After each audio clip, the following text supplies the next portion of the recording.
할렐루야. 2025년 3월 16일 이달의 세 번째 주일입니다. 오늘은 요한 1서 3장 1절부터 24절 말씀을 본문으로 삼아서 오직 행함과 진실함으로 하라. 오직 행함과 진실함으로 하라. 이런 제목으로 하나님의 말씀을 선포하기 원합니다. 신약성경 390쪽이 되겠습니다.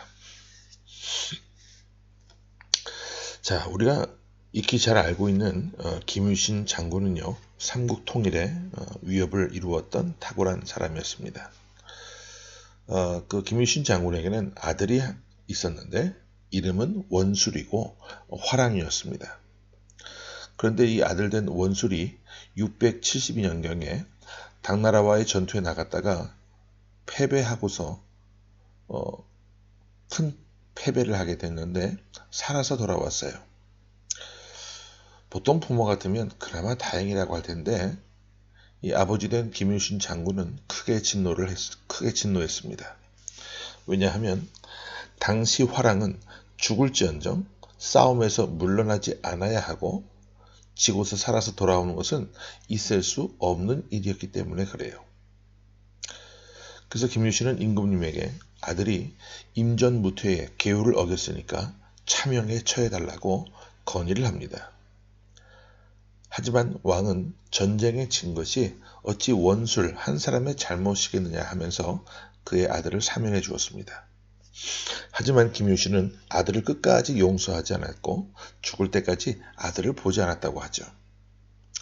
아버지 장례식에 이 원술이 왔는데 어머니마저도 받아주지 않았다고 합니다. 이에 원술은 크게 각성하고 3년이 지난 675년경에 다시 당나라와의 전투에 나가서 죽을 각오로 싸워서 아주 큰 공을 세우게 됐죠. 이처럼 명문 가문에는 가풍이라고 하는 것이 존재합니다. 내려오는 가풍을 이어받아 태어난 아이는 가풍을 이어가야 할 책임과 의무를 가지게 되죠. 우리는 영적으로 세상에 속한 사람이 아니라 하나님의 자녀입니다. 하나님의 자녀된 우리에게 하나님께서 요구하시는 것이 있어요. 오늘 본문에서 사도 요한은 하나님의 자녀는 어떻게 살아야 하는지, 하나님의 자녀라면 지켜야 행해야 할 것이 무엇인지를 말씀합니다. 그러면 본문 1절을 함께 보겠습니다. 자, 시작. 보라, 아버지께서 어떠한 사랑을 우리에게 베푸사 하나님의 자녀라 일컬음을 받게 하셨는가? 우리가 그러하도다. 그러므로 세상이 우리를 알지 못함은 그를 알지 못함이라. 자, 여기 보면 우리를 하나님의 자녀라고 칭하고 있죠. 또 하나님의 자녀된 우리는 하나님을 아버지라 부를 수 있습니다. 예수님도 하나님을 아버지라 부르셨기 때문에 우리는 예수님과 형제 관계가 될 수 있는 것이죠. 하나님과 예수 그리스도, 우리는 한 가족이 됩니다. 그러면 가족이라고 한다면 반드시 지켜야 될 책임과 의무가 있는데, 자, 그것들이 무엇이 있는지 4절 말씀을 보겠습니다. 자, 시작. 죄를 짓는 자마다 불법을 행하나니 죄는 불법이라. 하나님의 자녀된 자들은요, 죄를 짓지 않도록 죄를 멀리하고 죄를 짓지 않는 그런 모습이 있어야 됩니다. 왜냐하면 죄는 무엇이다?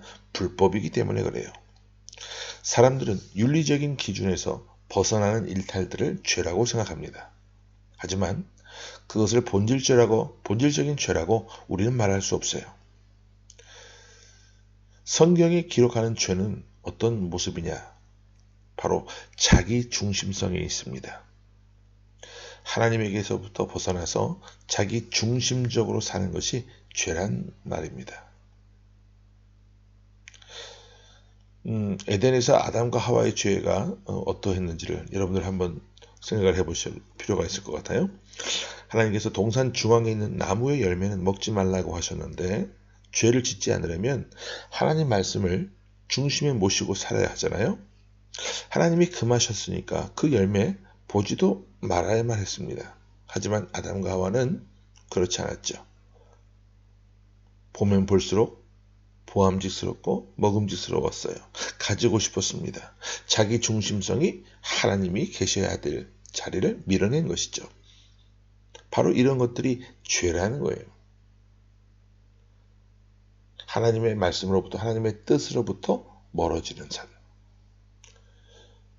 여러분 양궁도 관역을 향해서 화살을 쏘아서 정중앙에 맞추면 10점이 되고 조금씩 빗나가면서 이제 9점, 8점대로 이렇게 나아가는데 바로 그 관역으로부터 멀어진 삶.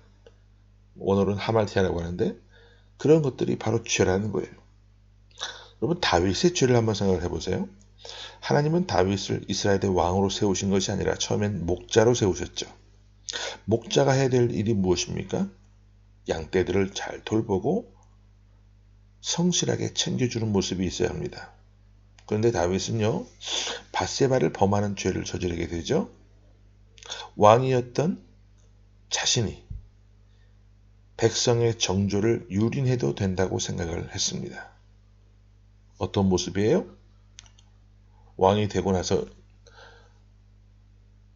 이제 처음에 그 목자로서, 목동으로서 지니고 있었던 그런 모든 것들이 이제 흐트러지고 왕이 되고 나서 권력의 맛을 들인 후부터는 자기 중심성을 갖고 하나님으로부터 벗어나는 죄를 짓게 되었다는 것이죠.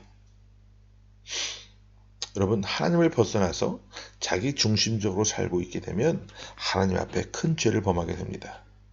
사도 요한은 이런 죄를 저지르는 자들, 불법을 행하는 사람들에 대해서 이렇게 말을 합니다.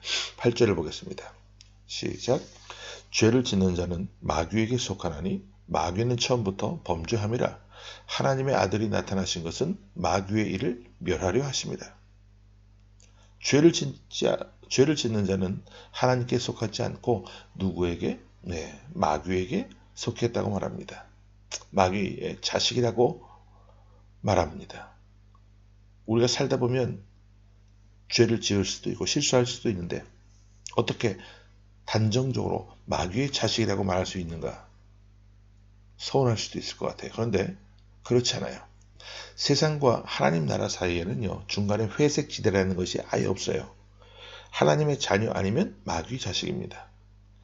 하나님 말씀을 지켜 행하고 죄를 짓지 않고 불법을 행하지 않는 사람은 하나님의 자녀가 되고 그렇지 않은 사람은 모두 마귀의 자식인 거예요.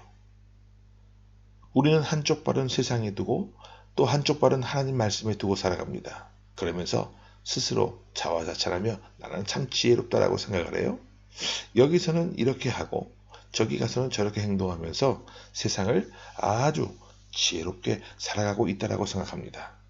그러나 그것은 자신의 생각일 뿐이고요. 하나님의 생각은 아니에요.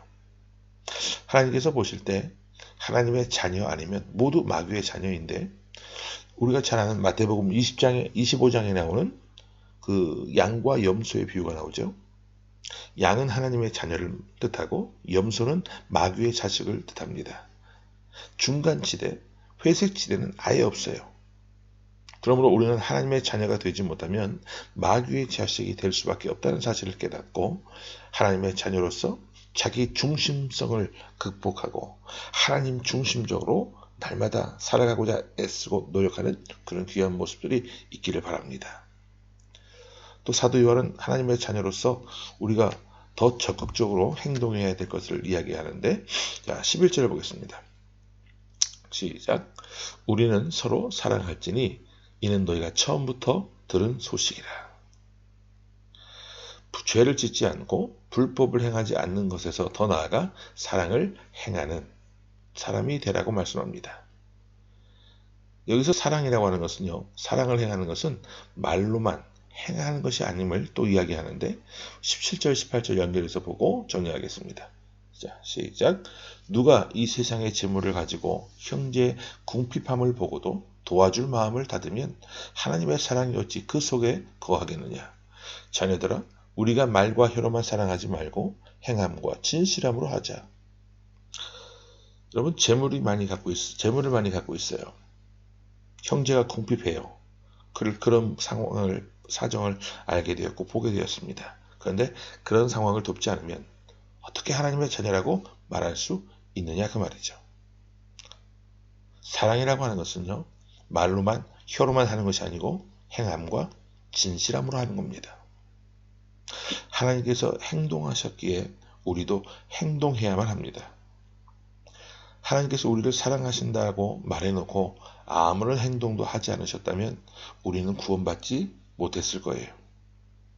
하나님께서 우리를 입으로만 사랑한다라고 말씀하고 예수 그리스도를 보내주지 않으셨다면 우리는 구원받지 못했을 겁니다.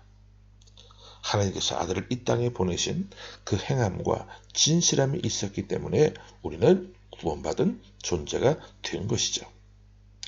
예수님은 아버지 말씀에 순종해서 이 땅에 오셨습니다. 인간의 옷을 입고 고통받으시고 십자가를 지고 돌아가셨어요. 그리고 3일 만에 부활하셨습니다. 예수님도 말과 혀로만 말하지 말고 행동으로 십자가에서 죽으심으로 우리를 향한 자신의 사랑을 확증해 주셨습니다. 우리가 바로 그 선상에 있는 자들이에요. 우리가 하나님을 아버지라고 부르고 예수님과 가족이 되었다면 주님 말씀대로 아버지를 배워 나가야만 합니다. 우리가 하나님 앞에 받은 사랑을 여러분 오늘도 이웃 사람에게 주변 사람들에게 행동을 통해 표현하시고 적극적으로 나타낼 수 있는 삶이 되시기를 바랍니다.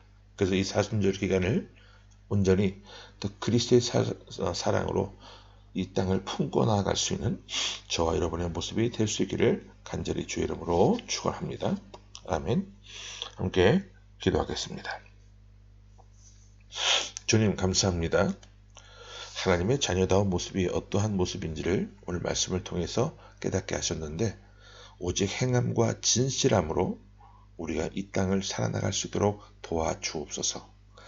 우리 자신의 삶 가운데 말씀을 중심에 두게 하시고 자기 중심성에서부터 벗어날 수 있는 삶이 되게 하여 주옵소서. 오직 성령으로 충만, 말씀으로 충만된 삶을 통해 하나님 주신 사명을 잘 감당할 수 있도록 하나님 자녀다운 모습으로 하나님 앞에 인정받는 삶의 모습으로 당당히 이 땅에서의 삶을 영위하게 하셔서 장차 주님 앞에 서게 되는 날 잘했다 칭찬받는 우리 모든 모습들이 될 수 있도록 하나님 도와주옵소서. 예수 그리스도 이름으로 감사하며 간절히 기도하옵나이다. 아멘.